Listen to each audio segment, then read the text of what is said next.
bà nhóm prap tha mò trộn mà crop nắng á cứ dương chẳng ai pel tầm 7 4 នាទី គឺយើងសាកពេញខ្ញុំបងប្អូនតើបងប្អូនជឿខ្ញុំអត់ខ្ញុំគិតថាបងប្អូនភាគច្រើនប្រហែលជាមិនជឿខ្ញុំហ៎ហើយមិនតែប៉ុណ្ណោះប្រហែលជាលួចក្នុងគិតក្នុងចិត្តទៀតថាវាមិនដែលទេអូនណាថ្មដ្រូនមកគ្រាប់សាក8 9នាទីអូនឯងមើលថ្មទូរស័ព្ទបងណាតែប៉ុណ្ណេះសាកកន្លះម៉ោង1ម៉ោងក៏តម្រាំពេញដែរតាមឆ្នាំងសាកទៀតហើយកង់អាគុយបងសាករាប់ម៉ោងមកពេញបានជីរត់ទៅលើដីហ្មងថ្មដ្រូនអញហោះលើមេឃ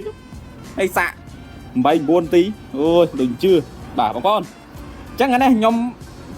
មិនត្រឹមតែធ្លាប់តែនិយាយមិនដែលបង្ហាញទេណាអញ្ចឹងហ្នឹងខ្ញុំនាំទាំងសាកសីទាំងផុសតាំងមកបងប្អូនមើលតែម្ដងនេះបងប្អូននេះផុសតាំងណាទៅទៀតខ្ញុំនឹងធ្វើការតេស្តបងប្អូនឲ្យបងប្អូនមើលជាក់ស្ដែងតែម្ដងថាពិតឬមិនពិតក្រោយលោកបងប្អូនធ្លាប់ឮតែគេនិយាយថា8 9នាទីសាកពេញហើយអាចហោះបានបាញ់ថ្នាំស្រែព្រោះស្រូវបាន1ហាត់2ហាត់អូកណ្ដាសម័យចេញបងប្អូនឥឡូវបងប្អូនគិតមើលនេះថ្មតរុនប៉ុណ្ណេះណាយោ10គីឡូជាងលើកអត់ចង់រួចទេបងប្អូនហើយសាក8 9នាទីកុំថាឡើយបងប្អូនសំបីតែខ្ញុំក៏ខ្ញុំអត់ជឿដែរពីដំបូងខ្ញុំអត់ដែលដឹងទេខ្ញុំគាត់ថាលឺហ្នឹងខ្ញុំហួសចិត្តមកខ្ញុំអត់ជឿទេអត់ជឿប្រហើយដល់ពេលដល់ថ្ងៃនេះគឺខ្ញុំជឿហើយបងប្អូនអញ្ចឹងកុំឲ្យខ្ញុំជឿតែឯងខ្ញុំនាំបងប្អូនមកជឿមកខ្ញុំដែរតោះឥឡូវខ្ញុំយកថ្មនេះទៅសាកជាមួយនឹងម៉ាស៊ីនភ្លើងតែម្ដងអានេះគឺថ្មដ្រូនកសិកម្ម DJI បងប្អូននេះគឺជាដ្រូនណាបាទនេះដ្រូនក្រុមហ៊ុនបាទហើយនេះថ្មក្រុមហ៊ុនម៉ាស៊ីនក្រុមហ៊ុនដែរអញ្ចឹងតោះឥឡូវយើងទៅសាកមើលទាំងអស់គ្នាហើយខ្ញុំនឹងថត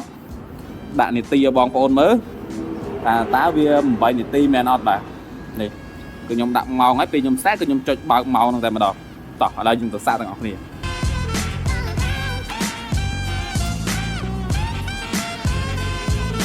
ឡូវខ្ញុំរៀបចំរួចរាល់ហើយអញ្ចឹងឥឡូវខ្ញុំចាប់ផ្ដើមចុចបើកថ្មវាសិន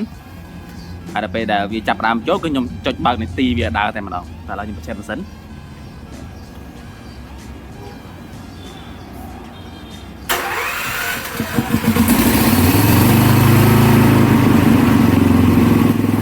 ពេលវាដើរខ្ញុំមិនចុចបើកនាទី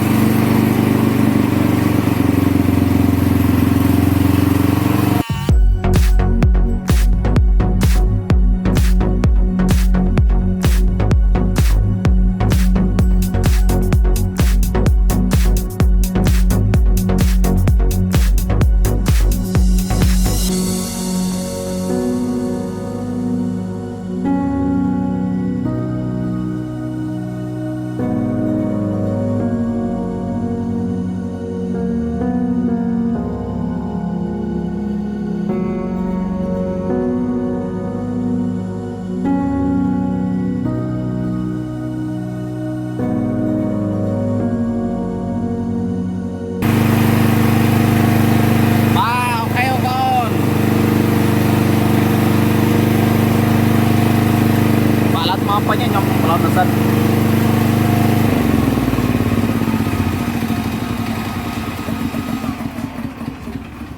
បងប្អូនបាទនេះ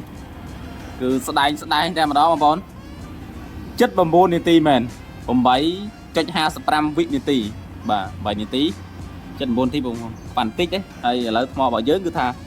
ពេញ 100% បាទបងប្អូនគឺអែមណាស់នេះហោះតាំងបងប្អូនបាទហើយសាកមកពេញនេះ8 9នាទីគឺយើងអាចបើយើងបាញ់ថ្នាំស្រែបាន2ហាត់ហើយបើព្រុសបាន1ហាត់បាទអរគុណច្រើនមកបងប្អូនចាំជួបគ្នាទៀតនៅក្នុងវីដេអូក្រោយជម្រាបលាបាយបាយកុំភ្លេចឲ្យមេដៃបេះដូងផងនាំចូលនិងចែកចាយដោយក្រុមហ៊ុន PLC Profit Linker Cambodia